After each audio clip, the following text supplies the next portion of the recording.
Guys, thanks for joining me today in today's episode. Today's project, I have these cabinets right here. They're going to be going up on the wall behind me. It's a little surprise for my wife, who's gone on vacation for 4 or 5 days, so when she comes back she'll be surprised. So, shh, don't tell her. Anyway, I'm going to show you how I got these mounted on the wall so they don't come crashing down after everything gets put in the cabinets. Stay with me, I'll show you how I do it. So I finally decided to put the cabinets right over the sink, right up here on the wall. So I had to decide how wide I wanted to make them. So first thing I did is I went and measured the area that I have there. Overall, from the corner to the door, I have 58 inches. So what I decided to do was get 2 cabinets to make up the most space that I could.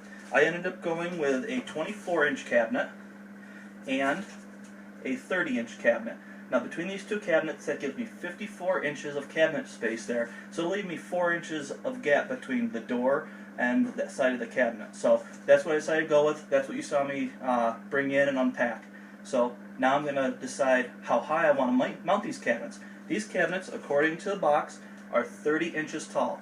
So I want to make sure I have enough clearance over my sink, so when I mount these cabinets I'm not banging my head on the cabinet as I bend over the sink to work in the sink. So let's try to measure that now. Now, in my home, the ceiling and the floor are perfectly level and the walls are square. So I'm going to measure from the ceiling down 30 inches to see how high I'm able to actually put these cabinets, and I'm going to go from there.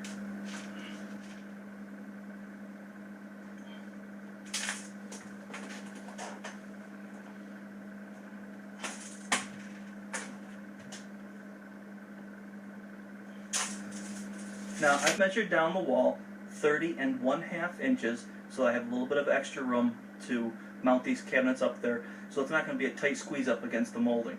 Now what I'm going to do is I'm going to use my stud finder and go and find the studs in the wall.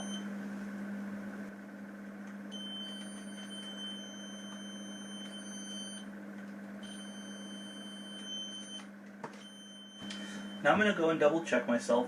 The studs should be 16 inches apart on centers. So I'm just going to go and double check the stud finder to make sure everything was sensed and marked out correctly.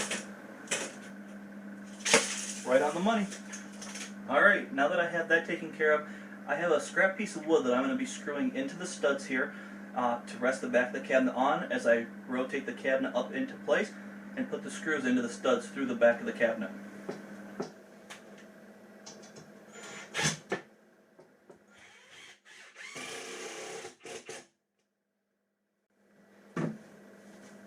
Okay, now we're going to double check our measurement from the ceiling down to the top of this board.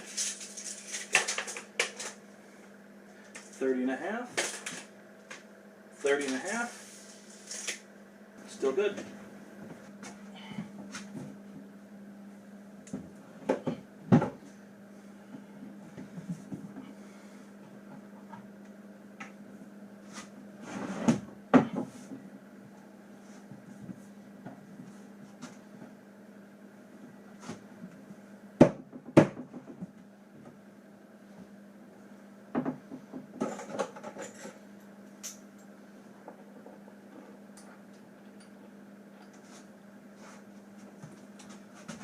Now, I pre-drilled holes in this so that it's easy to put in there, put a screw in the hole with one hand, and use the impact driver to make it take hold.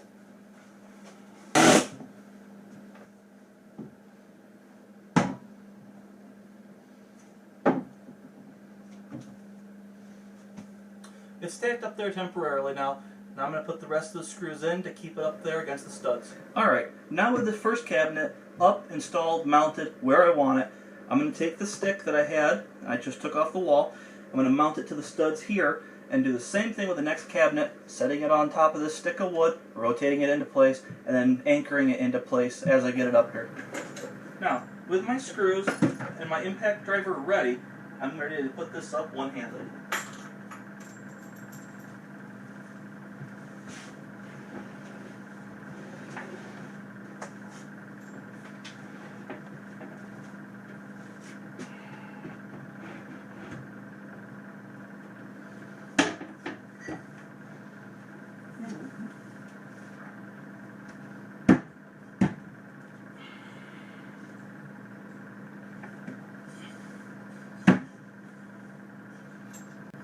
I'm going to take my screw, stick it in my pilot hole that I just drilled,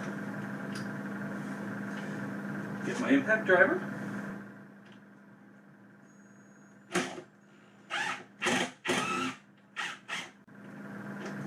And there we go.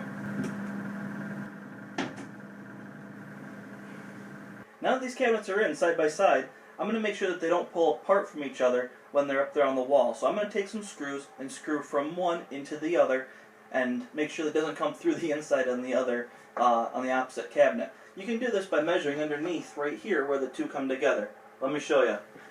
So this is the joint right here where the two cabinets come together. So you can see how wide the gap is in the middle. Now what you're going to want to do is take a screw and hold it up to there and see if it's going to go all the way through. Now see, this screw here isn't going to go all the way through both boards, but it's also not going to bite into the other board. So this one's a little too short.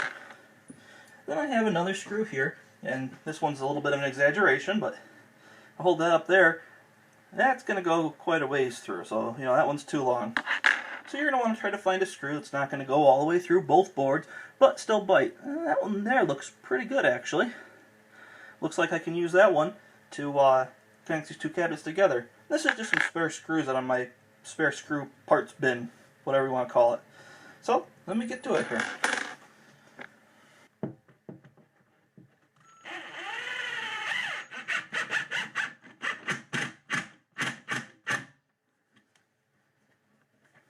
There we go.